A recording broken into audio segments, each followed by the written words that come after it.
You know, 2 years ago I was unfit and running was hard enough to consider doing, let alone actually doing.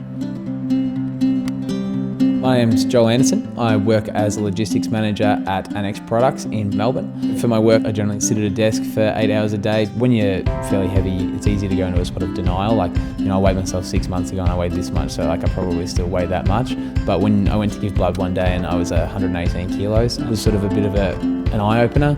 My first run, I was going around the block that I live on, and I think I got literally one block away and it said 1 kilometre, and I turned around like, yeah, okay, I'm gonna do a 2K run. And I think by the time I got about 400 metres back, I had to stop and walk. It was tough. The first 2 months will always be the hardest, but once you push through that barrier, and even if it's starting from a walk, start there. Maybe it's the first 6 months that are hard, but it'll mean every 6 months after that get easier and your whole life could get better.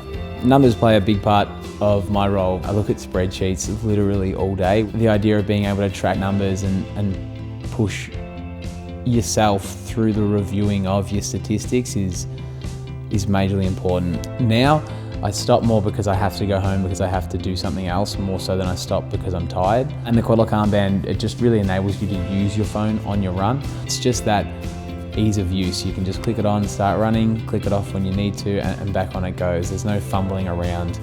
People love it. I like to find sort of tunes that have a beat that sticks somewhere close to my footsteps, so that sort of encourages a flatter tempo of running.